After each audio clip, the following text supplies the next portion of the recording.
So just how sensitive is your knife? Well, it's actually pretty sensitive. Way more than you would think. What we're referring to here is something called geometry. More specifically, the actual sharpened portion of your knife. And how quickly your knife goes dull and how well the edge holds up under specific cutting scenarios is very largely dependent on the specific angle that's on your knife. So how do you know what specific angle to put on your knife? Well, to show you this, I need to show you just how much edge angle plays a role in cutting performance by cutting something a knife was never meant to cut. Nails.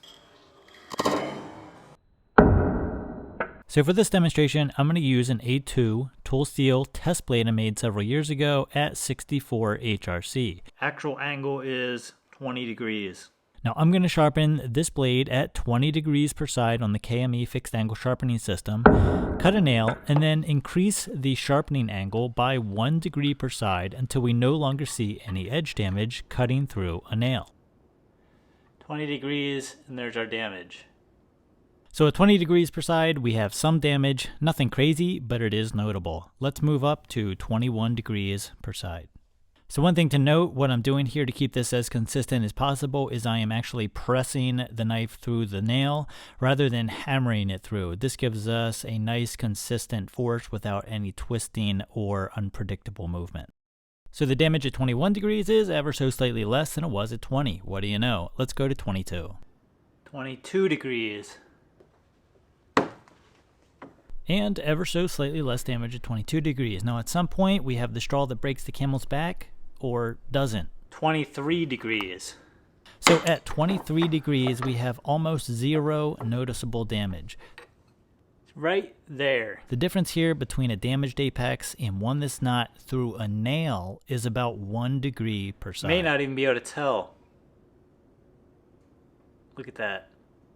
Now you may be saying 23 degrees, that's it. It's the perfect angle. Well, not so fast. You see, if we were to change the hardness of this A2 test blade here or switch steels, we'll have completely different results. Let me show you. Enter the $5 Ozark Trail Walmart knife at 54 HRC. 20 degrees. Let's try the same test and see what happens.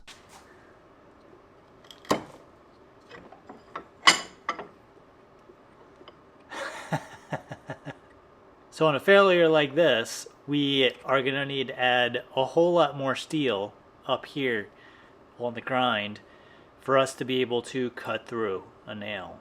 So even though these two knives are close to the same thickness behind the edge, the $5 Walmart knife with its lower quality steel and heat treatment lacks the toughness to withstand being forced through a nail. Shocker. But can we actually fix this problem with geometry? Well, we can't really add steel, but what we can do is grind away the knife until we thicken up behind the edge. And we can put a new 30-degree cutting angle on the cutting edge. 30 degrees. Now I'll be honest, I had my doubts on this one. I did not think I'd be able to reasonably add enough angle to this cutting edge to make it work. But so there it is after the cut. So this is actually pretty crazy. It seemed to have survived with almost no damage.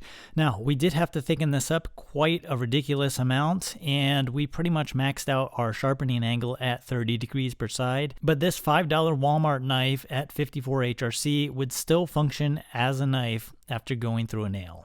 Kind of crazy. So the reason that knife people are so obsessed with steel, hardness, and heat treatment quality is because the better those things are, the thinner you can run your geometry specific to what the knife itself is designed to cut. So to answer the question of what is the best edge angle, well, it depends. It depends on the steel, the hardness, and the heat treatment quality. Here we have a 15 degree per side edge angle on a $5 Walmart knife. 15 degrees on the $5 Walmart knife is no problem cutting cardboard. If you were noticing edge damage, either chipping or rolling on the apex of the knife, I was going to cut some of this rope here to see how the knife held up, but when I cut this piece off of the larger roll, I noticed immediately some very, very minute edge damage. So here's what that looks like. You can see we have some very small apex damage at 15 degrees per side on this $5 Walmart knife.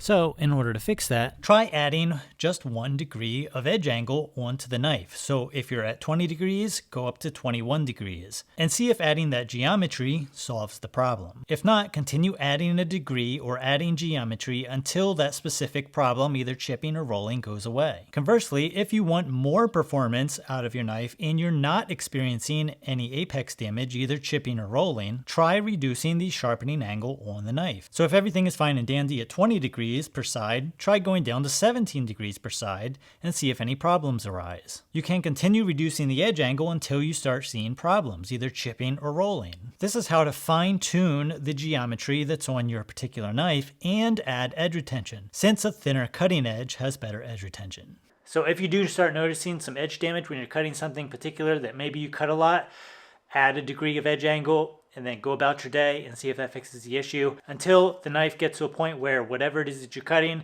doesn't sustain any sort of damage. So this example here with our $5 Walmart knife isn't a real life example since we don't have much of a blade left after regrinding. But it does illustrate just how important both the primary grind thickness and the secondary grind angle actually are. Now you can run into situations where the knife steel and heat treatment is so bad, such as this $10 Milwaukee knife, that no amount of edge angle or thickening up the grind will make it survive cutting through certain things without it becoming completely useless as a knife.